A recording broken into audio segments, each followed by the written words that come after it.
Halo teman-teman, di konten kali ini saya akan sedikit sharing berdasarkan pengalaman pribadi saya bagaimana cara lolos atau mendapatkan nilai hasil yang memuaskan dalam tes GIA atau yang disebut dengan General Intelligence Assessment.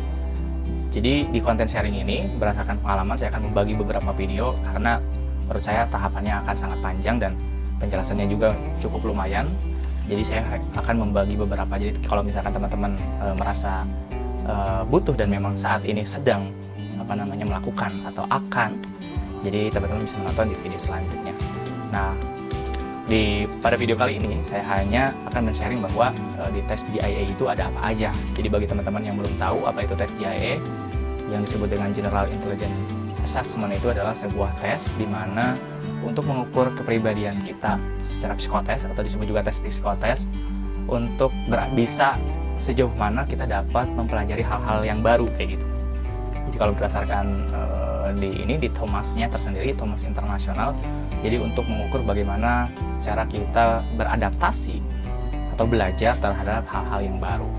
Nah, BTW tes GIA ini adalah salah satu tes psikotes pribadi saya dalam mengikuti proses seleksi MT, itu adalah Management Training. Jadi teman-teman juga pasti tahu apa itu MT, dan saya akan juga sedikit menjelaskan apa itu MT, yaitu kalau misalkan dari bahasa penjelasan pribadi, MT itu adalah seorang atau sebuah training yang terstruktur gitu kan dalam sebuah organisasi di sebuah perusahaan, di mana yang bertujuan untuk mencetak calon pemimpin yang hebat gitu untuk perusahaannya di masa yang akan datang. Jadi kurang lebih seperti itu. Jadi berdasarkan pendapat. Jadi mungkin ada banyak hal dan penjelasannya akan banyak apa itu MT dan sebagainya. Nah, berlanjut ke konteks yaitu GIA. BTW saya seleksi MT di sini di perusahaan Bank Danamon, ya, sebuah perusahaan bank, yaitu Bank Danamon Indonesia. Kalau misalkan sebetulnya MT ini adalah sebuah generalisasi atau ya orang-orang bisa mengatakan MT, tapi setiap perusahaan punya ciri khasnya masing-masing. Jadi ada Nabati Young Leader Program, terus kemudian juga ada MT tersendiri, Management Training, ada juga MDP ya, Management Development Program. Nah, kalau misalkan di bank tersendiri ada namanya, kalau di Bank Danamon bisa disebut dengan Danamon Banker Training atau DBT ya, Danamon Banker Training. Dan saat ini saya sedang mengikuti atau seleksi tersebut yaitu DBT.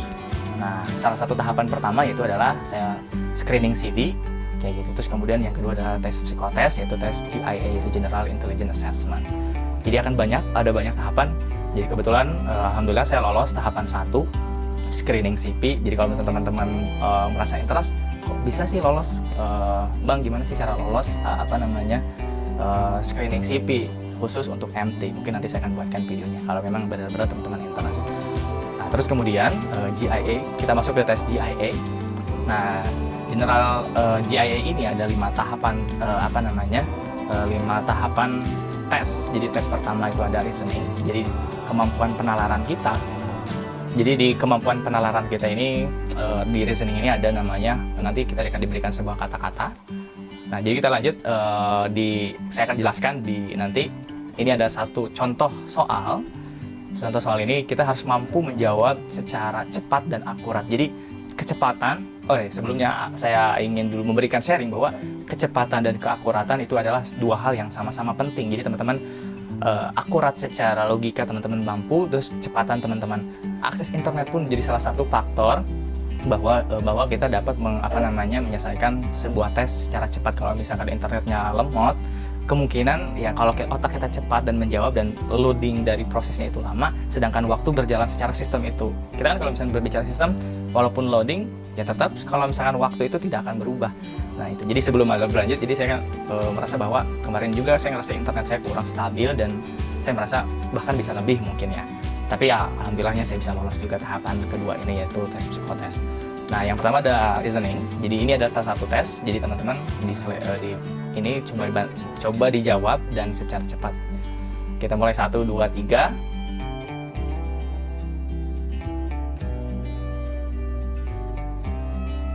Nah, kira-kira menurut teman-teman jawaban yang untuk reasoning atau penalaran teman-teman yang tadi apa?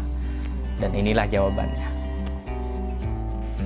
Oke, untuk jawaban ini adalah dari pertanyaan tadi bahwa Rebecca is louder than Kate. Terus kemudian ketika kita klik pertanyaan, kemudian muncullah who is less loud. Jadi pertanyaan adalah siapa yang paling kecil suara atau teriakannya. Maka jawabannya adalah Kate. Seperti itu. Nah, untuk tes yang kedua dari GIATS itu ada namanya perceptual speed. Jadi perceptual speed adalah tes kecepatan persepsi kita. Jadi nanti di sana ada disediakan sebuah picture, gambar. Di gambar itu nanti ada 8 huruf. Jadi ada 4 baris huruf atas, huruf bawah. Nah, di atasnya itu kita harus bisa secara cepat otak kita harus merespon bahwa nanti di sana itu terbagi. Jadi kita harus mencari huruf yang sama. Oh, gampang ternyata huruf yang sama. Tapi kalau misalkan teman-teman dari proses tahapan sampai akhir, itu ada agak sedikit challenge karena otak kita itu harus benar-benar tenang, stabil dan sebagainya. Jadi nanti di sana itu ada huruf besar dan huruf kecil. Jadi itu random, mau di atas mau di bawah. Pokoknya itu nanti kita pilih ada bahkan huruf besar, huruf kecilnya itu kita harus tahu bahwa ada berapa huruf yang sama. Maksudnya itu nanti misalkan ada dari 4 kolom 1, 2, 3, 4, 1, 2, 3, 4. Itu tuh huruf besar dan huruf kecilnya kita diacak random, mau di atas mau di bawah, pokoknya kita harus tebak ada berapa huruf yang sama. Bahkan bisa 0, bisa kemungkinan tidak ada yang sama, bahkan ada yang dari 4-4-nya itu benar, ada yang 3 benar, ada yang 2 benar, 1 benar, bahkan tidak ada. Jadi itu tes namanya perceptual speed. Jadi kecepatan persepsi kita dalam menganalisa objek huruf kayak gitu. Di sini ada sebuah contoh, silakan teman-teman coba dan seberapa cepat atau berapa detik teman-teman bisa menjawab salah satu contoh perceptual speed ini sebagai berikut ini.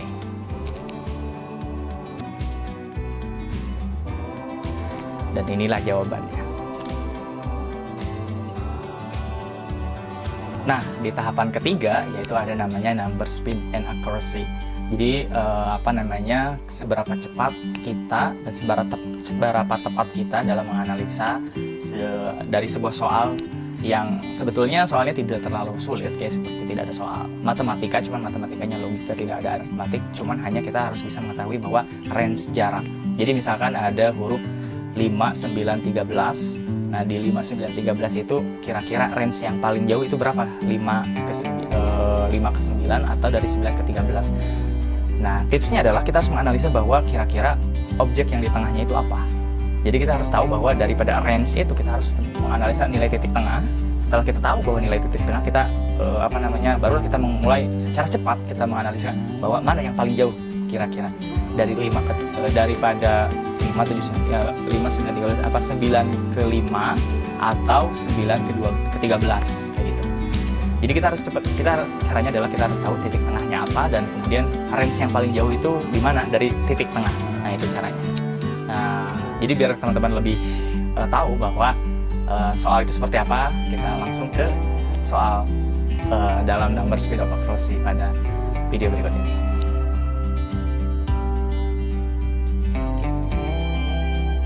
Nah, gimana teman-teman? Seberapa cepat teman-teman menjawab daripada soal number speed and accuracy? Seberapa cepat dan tepat menjawab dari range tersebut?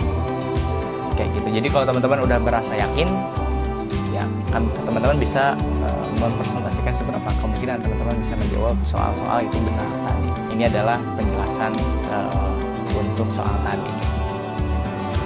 Oke, dari penjelasan ini kita bisa lihat bahwa ada 5, 1, 11. Kita akan urutkan dari 1, 5, dan 11. Maka posisi angka 5 ada di tengah.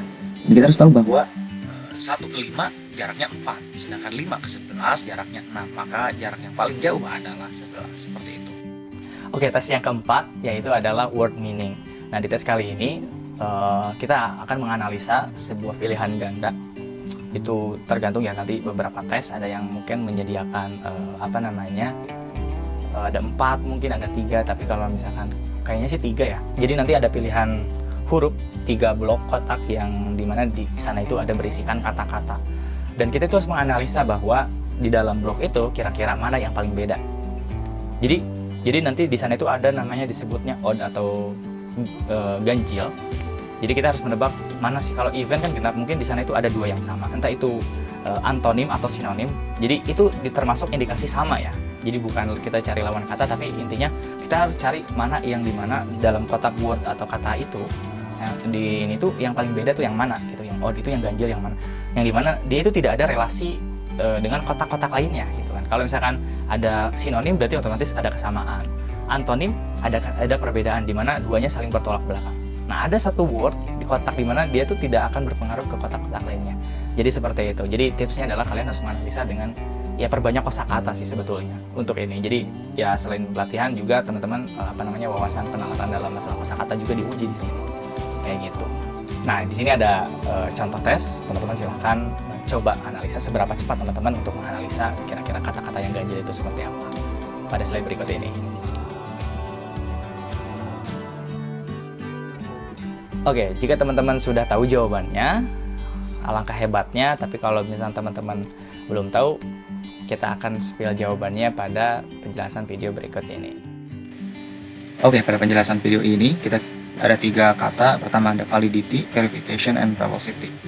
Nah, di antara dua ini ada 2 kata yang dimana dua-duanya memiliki arti yang sama atau misalkan antonim. Nah, kebetulan dalam contoh soal ini adalah arti yang sama. Kita lihat bahwa validity dan verification adalah memiliki makna yang sama, walaupun mungkin kalau validity itulah keabsahan, kalau verifikasi adalah kayak untuk pemeriksaan atau dimana dua-duanya adalah sebuah pembuktian nantinya itu keabsahan dan sebagainya, sehingga jawaban yang ganjil adalah velocity atau kecepatan seperti itu. Nah, untuk tes yang terakhir yang kelima yaitu ada namanya spatial visualization.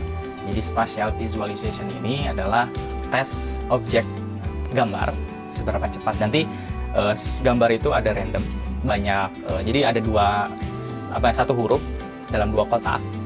Jadi ada dalam 4 kotak, dari 4 kotak jadi kotak atas, kotak bawah.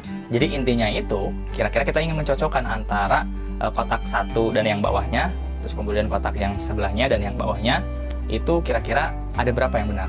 Jadi jawabannya nanti adalah 0, 1, 2. Jadi kalau 0 itu dua gambar atau 4 kotak dalam satu huruf dalam satu huruf yang sama ini misalkan, itu nanti kayak clockwise itu, mereka berputar, jadi di random lah pokoknya, hurufnya itu random satu sama lain. Terus kita harus mencocokkan kira-kira ada berapa di kedua objek ini ada berapa yang sama gitu kan, apakah 1, apakah 2, atau tidak ada sama sekali. Jadi kayak gitu. Jadi fungsi ini adalah cara, kalau tips dari pribadi saya yaitu menganalisa yang lebih jauh, kayak kita lebih ke ke insting, kayak kita harus mencoba tahu bagaimana huruf itu bentuknya seperti apa, terus kemudian kira-kira ketika lawan berlawanan itu indikasinya di mana nih kira-kira kalau misalnya berlawanan. Jadi misalkan ada huruf S terbalik di atas bawah, dan kalau misalkan kita putar secara logika, diputar sama nih, ternyata gambar yang ini benar, yang ini ketika diputar salah kayak gitu. Jadi indikasinya adalah ya kita perbanyak latihan, dan memang setiap huruf itu mungkin kayak huruf R misalkan ya, R itu kan ke sini, ada juga yang ke sini nanti R-nya. Nah, kira-kira teman-teman harus kira-kira ketika huruf R ke sini itu muternya kira-kira dalam clockwise itu perputaran itu seperti apa. Kayak gitu. Jadi biar lebih jelasnya kita lanjut ke soal. Jadi teman-teman coba tes seberapa cepat teman-teman bisa menganalisa objek spatial visualisasi ini dalam seberapa cepat dan mengerti pada slide berikut ini.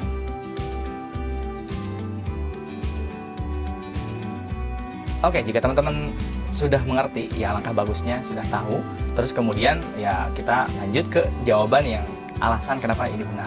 Oke, kita pada video berikut ini.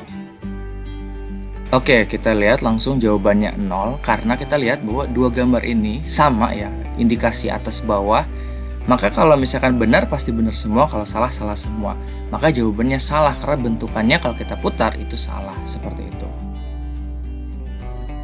Oke. Jadi itulah 5 tahapan 5 tes yang ada dalam satu tes, yaitu GIA atau General Intelligence Assessment. Pertama ada reasoning, penalaran, sejauh mana kita menalar. Terus kemudian yang kedua ada perceptual speed, kecepatan dalam persepsi kita menganalisa. Terus kemudian ada number speed and accuracy, range tadi. Terus kemudian word meaning, di mana ada ganjil dalam sebuah kata-kata. Terus kemudian yang kelima ada namanya spatial visualisasi. Kita mengerti sebuah objek huruf secara clockwise dan random, setiap masing-masing dari 2 objek ini kira-kira mana yang sama. Kayak gitu Ada berapa yang sama? 2 kah? 1 kah? Atau 3 kah? Jadi seperti itu. Nah, sebagai sharing yang lainnya adalah caranya teman-teman harus banyak berlatih sih. Selain teman-teman mengerti trik and ininya, teman-teman harus banyak berlatih. Dan ketika saya mencoba search itu bagaimana saya bisa pelatihan-pelatihan yang ada ternyata cukup mahal, bahkan mahal sih bagi saya. Kalau saya lihat di beberapa website itu ada yang sampai ya $45, ada yang 700.000, ada yang udah dirupiahkan. Itu ada banyak ya. Jadi tapi ada satu platform yang menyediakan tes gratis yang tadi dicontoh-contoh tadi juga saya diambil daripada website tersebut. Teman-teman dari Thomas International dia menyediakan kayak 25 soal.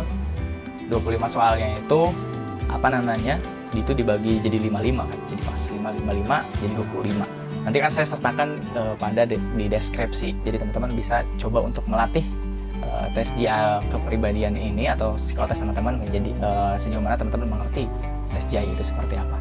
Sejauh ini sih saya tidak ketika saya lolos tahapan ini saya tidak beli atau tidak tes karena memang waktunya mepet ya, karena gak ada persiapan. Jadi teman-teman ya saya juga baru pertama kalinya saya tahu bahwa ada tes GIA. Ada banyak sih pada MT tes sebelumnya saya ada namanya public hosting, saya juga itu gak tahu, belum ada tempo. Untuk GIA saya lebih prepare ya karena lebih research kemudian riset dan bagaimana cara apa itu tes GIA, seperti isinya, konteksnya seperti apa. Jadi kalau saya dilihat di YouTube sih ada dari orang luar negeri. Untuk orang Indonesia sih saya belum tahu ya, yang ini mungkin belum familiar atau belum terkenal, tapi sejauh ini sih udah banyak ya, di Indonesia juga udah ada, mungkin salah satunya itu Bang Danamon ya. Jadi kalau teman-teman itu aja sih untuk sharing ya dari seputar GIA. Nah kalau misalnya teman-teman kayak misalkan untuk Bang Danamon tersendiri bagaimana cara tahapan lolosnya, atau misalkan di sana tuh nanti kita diberikan apa aja, nanti saya akan share pada video berikutnya. Itu akan membahas bahwa kesiapan saya, apa aja harus yang saya siapkan, terus kemudian bagaimana saya mempersiapkan tes tersebut, terus di dalamnya itu kita ngapain aja nanti dari awal sampai akhir.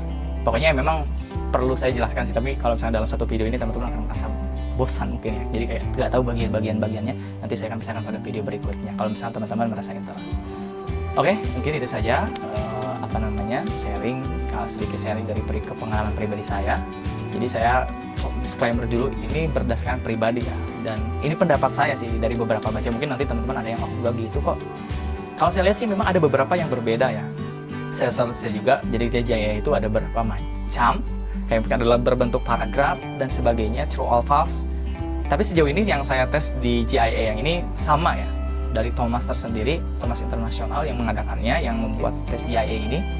Terus kemudian ya di pengalaman dari Bang Danamon tersendiri, itu Danamon Banker Training, itu MD-nya dari Bang Danamon. Jadi itu saja, kurang lebihnya mohon maaf dan semoga bermanfaat. Terima kasih.